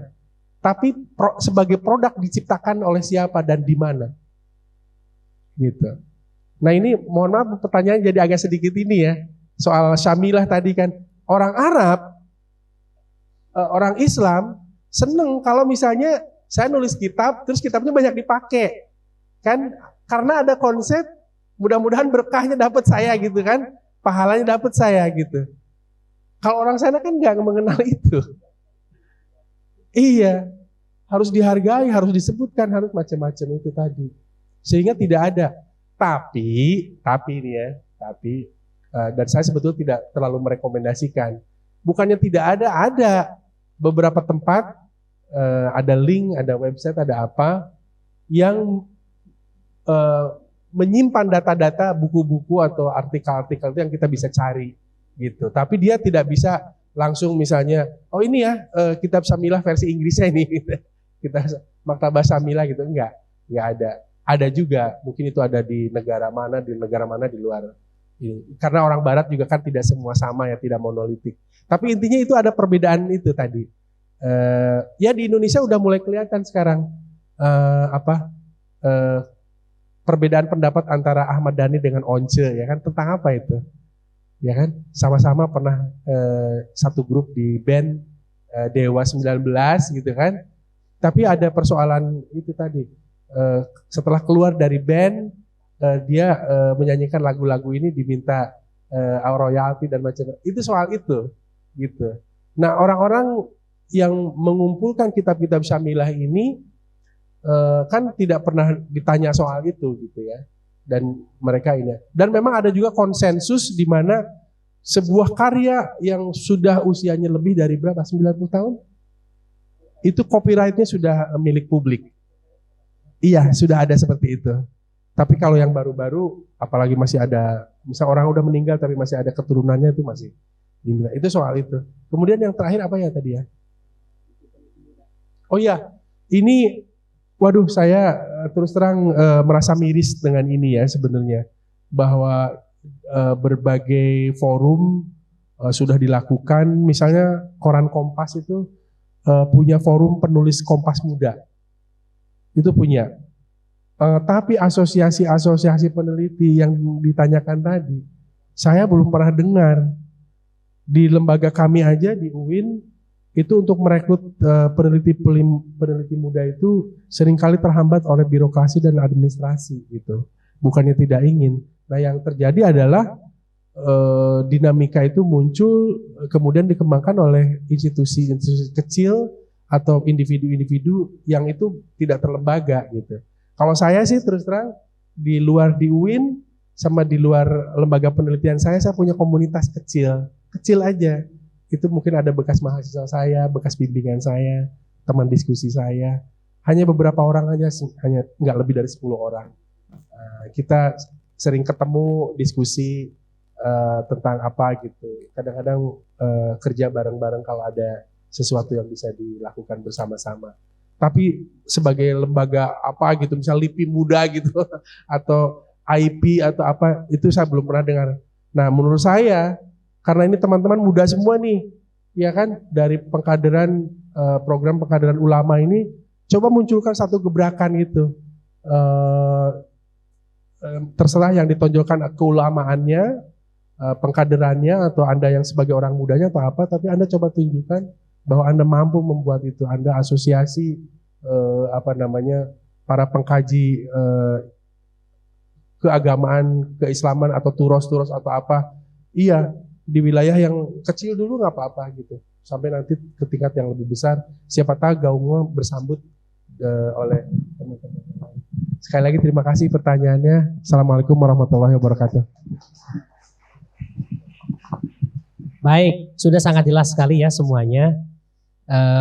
Saya sih tidak menambahkan, cuman mungkin hanya mempertegas saja bahwa yang tadi pada disampaikan tentang model BRIN ya ke luar juga itu apakah sudah ideal atau belum, tapi yang jelas kunci dari model itu sebenarnya modal.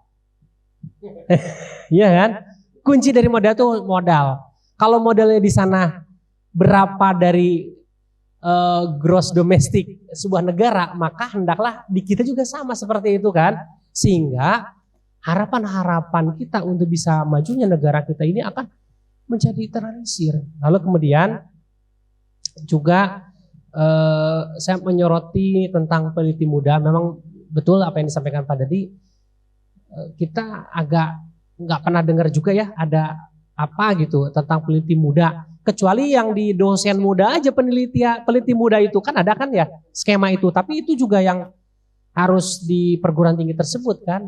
Nah ini menjadi tantangan besar dan saya sangat mendukung sekali apa yang tadi Pak Dadi sampaikan tentang bagaimana kita mulai dari hal-hal yang sederhana dari angkatan kita yang bisa kita lakukan. Kita sudah banyak, ada berapa? 16 angkatan. Coba satu angkatan, ada 16 angkatan, angkatan satu ada produknya ini, ada apa segala macam. Mungkin kita pernah dengar OPOP ya, pernah dengar nggak OPOP? One pesantren, one produk. Nah, satu angkatan, satu apa yang diangkat, satu apa yang dikerjasamakan bareng-bareng. Itu adalah menjadi komitmen kita. Memang itulah tadi dengan semakin mudah itu di dunia digital itu juga melemahkan semangat kita ya. Tadi pada itu saya sampaikan juga bahwa mahasiswa-mahasiswa ya juga memang ada penurunan semangat dan lain sebagainya ya. Nah itu apakah itu juga terkait dengan masalah perubahan-perubahan yang terjadi ini, kemungkinan besar seperti itu. Dan terima kasih Pak Dadi sudah menyempatkan hadir tengah-tengah kesibukan beliau karena sekarang juga jam 11 ini sebenarnya beliau sudah ditunggu juga. Dan terima kasih pada teman-teman semua yang sudah kritik itu dan tepuk tangan dulu buat kita semua.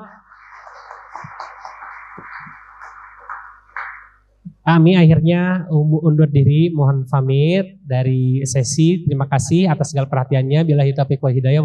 Wassalamualaikum warahmatullahi wabarakatuh.